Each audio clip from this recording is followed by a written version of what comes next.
Quando a gente fala de magia, qual que é a primeira coisa que vem na sua cabeça? É alguém com um manto e um cajado, tipo Gandalf? Ou sei lá, um caldeirão borbulhando num canto escuro, cheio de fumaça e um manual de encantamentos? É isso que o imaginário popular construiu, certo? Só que na real, magia vai muito além dessa estética de filme ou de livro de fantasia. Magia, no sentido mais puro e verdadeiro, sempre foi e sempre será sobre conhecimento. Não é sobre misticismo vazio, superstição ou ritual sem propósito. É sobre entender. É entender o mundo, entender você mesmo, entender as conexões entre essas duas coisas e usar esse conhecimento para transformar a sua vida e, por que não, o universo à sua volta. No contexto deste texto, conhecimento não é só sobre acumular informação ou decorar fatos. Não é aquele tipo de coisa que você só aprende para passar numa prova, para jogar numa conversa e parecer inteligente. Conhecimento aqui é algo mais profundo. É a habilidade de enxergar padrões, de conectar ideias, de transformar essas conexões em algo que faz sentido para você e para a sua vida. É um processo ativo, quase alquímico, de pegar o que está lá fora, seja uma ideia, uma descoberta científica, um conceito filosófico, e trazer para dentro, transformando isso em sabedoria, em ação, em mudança. Conhecimento é o que acontece quando você entende como e por que algo funciona, e não apenas o que funciona. Não é só saber que o fogo queima, por exemplo. É entender que a natureza do fogo, o que ele representa e como você pode usá-lo sem te machucar. É quando você se deixa ir além de aceitar as coisas como elas são, mas começa a se perguntar o que elas poderiam ser e o que você pode fazer com isso. No fundo, o conhecimento é uma consciência ampliada, é a capacidade de olhar para o mundo e para si de forma mais clara e mais profunda, rompendo as barreiras do óbvio. É o que transforma informação em significado. É o que faz o cientista questionar, o filósofo refletir e o mago agir.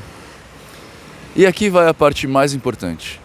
O conhecimento é um movimento, é uma jornada. Ele nunca está pronto, ele nunca é um ponto que você chega. Você pode sempre expandir, revisitar, refinar. É por isso que ele tem tanto poder, porque ele te dá ferramentas para mudar, para se adaptar, para criar. E no final das contas, conhecimento é isso. A força que te tira da inércia, que te permite moldar a realidade, em vez de só reagir a ela. E não tem como fugir disso. Magia, ciência e filosofia estão entrelaçadas desde que o ser humano começou a fazer perguntas sobre o que significa estar aqui nesse mundão estranho. Lá atrás, muito antes de existir a palavra cientista, quem estudava os segredos da natureza, do cosmos ou da mente eram os magos, os alquimistas, os astrólogos. Eles eram os caras que literalmente puxavam o fio das perguntas mais cabeludas. E se você for parar para pensar, esses magos antigos eram cientistas. Os alquimistas, por exemplo, não estavam só tentando transformar chumbo em ouro. E, aliás, quem ainda acha isso está precisando revisitar uns livros aí. O que eles queriam era encontrar um padrão universal, uma fórmula de transformação que servisse tanto para a matéria quanto para a alma. Para eles, o ouro era só um símbolo da perfeição, de algo mais elevado. E os astrólogos? Hoje em dia a gente tem telescópios e supercomputadores para estudar os movimentos dos astros, mas naquela época lá atrás era tudo feito na raça. E olha que absurdo. Esses caras estavam catalogando padrões, observando o céu noite após noite, criando modelos que seriam a base do que a gente conhece como astronomia hoje. Você sabia, por exemplo, que Johannes Kepler, o mesmo Kepler que você aprendeu na aula de física, era o que você pode considerar hoje em dia como mago? Você não sabe quem foi Kepler? Tá. Kepler é um daqueles nomes que aparecem na história da humanidade como um divisor de águas. Tipo Isaac Newton, Leonardo da Vinci, Platão, Kepler. Ele viveu no final do século XVI, início do XVII, numa época em que ciência, magia e filosofia não eram tão separadas por barreiras rígidas, né, como a gente tem hoje em dia. Kepler era um astrônomo, um matemático, um filósofo e astrólogo. Ele é conhecido principalmente pelas leis do movimento planetário, que descrevem com precisão matemática como os planetas orbitam ao redor do Sol. Foi um trabalho, na época, revolucionário que abriu caminho para a física moderna, inclusive para Newton formular a teoria da gravidade.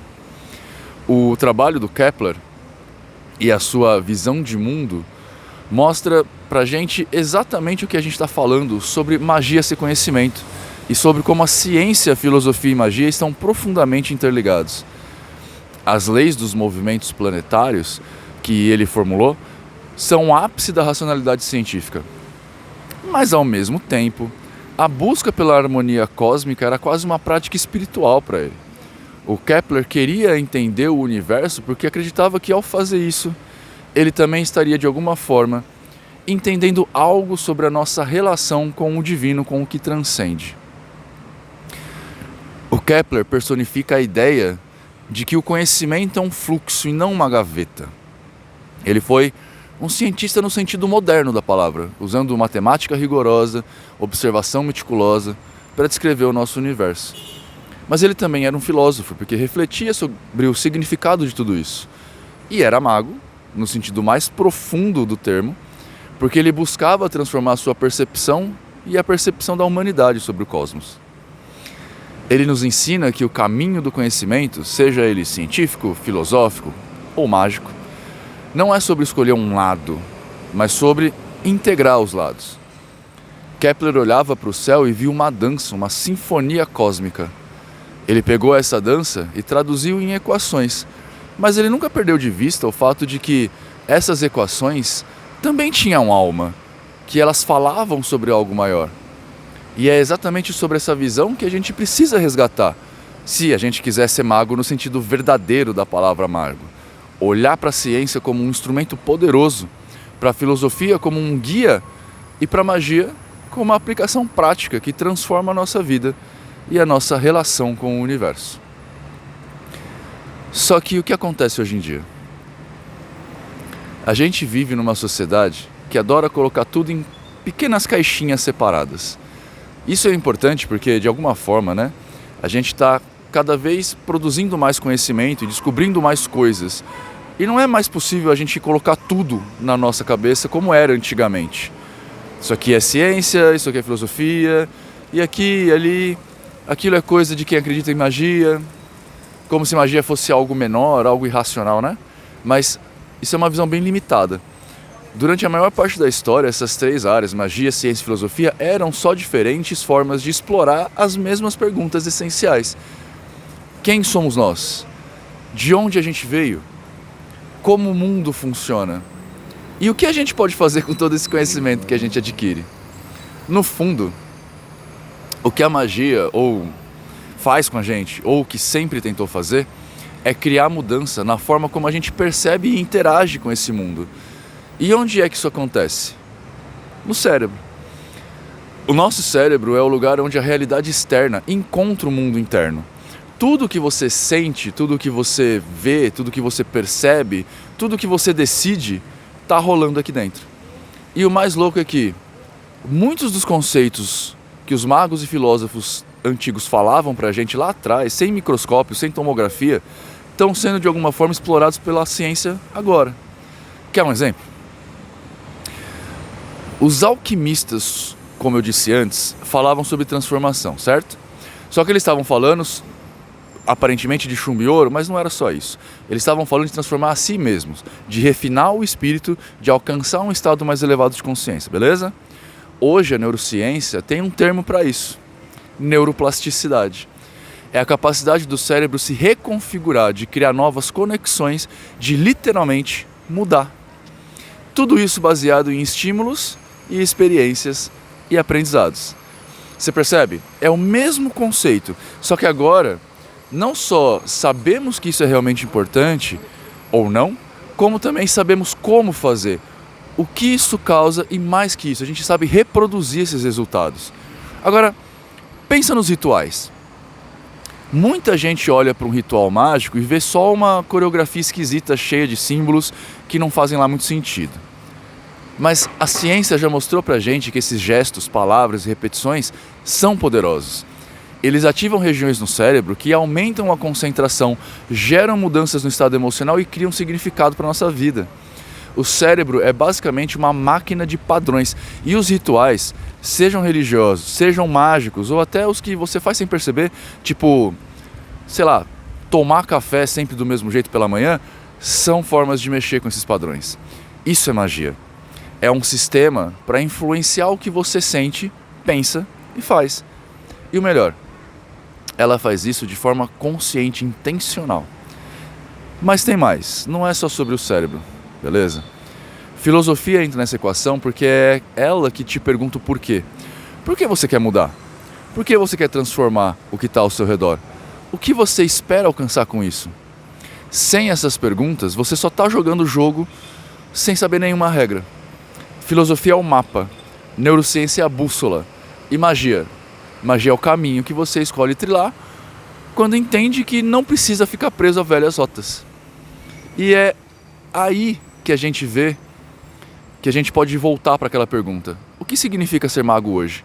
Porque olha, eu vou te contar um segredo. Não é sobre andar de manto ou usar um chapéu pontudo. Embora a gente possa assim fazer isso, afinal de contas o mago é livre. Ser mago é ser alguém que domina a si mesmo e por consequência domina a realidade. É entender que o mundo não é um dado fixo, que as coisas não são como são porque sim. É saber que conhecimento, seja ele científico, filosófico ou mágico, tem o poder de abrir portas, de criar possibilidades, de te fazer chegar em caminhos que antes pareciam inalcançáveis. E se você quer seguir por esse caminho, não dá para ser raso. Não dá para parar na superfície e achar que uma frase bonita resolve tudo. Magia exige estudo, exige dedicação. Você tem que mergulhar fundo, explorar a ciência, filosofia, psicologia, espiritualidade. Tem que entender como as coisas funcionam tanto dentro de você quanto fora de você. E mais importante, tem que estar disposto a mudar. Porque a magia verdadeira começa dentro de você. É quando você transforma seu olhar, seu pensamento, seu jeito de estar no mundo, que a realidade vai responder. Os magos antigos já sabiam disso. Eles olhavam lá para as estrelas e viam ciência, filosofia, magia, tudo misturado. Eles sabiam que o universo não se explica numa só língua. Que cada ferramenta, seja ela um telescópio, um pergaminho, um ritual, é só um meio para você alcançar o mesmo objetivo, a verdade. E mano, essa verdade nunca foi algo fixo, algo pronto. Ela é construída. E quem a constrói é você com seu conhecimento. Então, o que eu estou dizendo aqui é muito simples, mas também é muito poderoso. Se você quer mudar a sua vida, se você quer entender o mundo, o caminho é o mesmo que sempre foi. Buscar conhecimento. Porque na boa, magia não é sobre acreditar. Magia é sobre entender. E quando você entende, cara, nada mais te segura.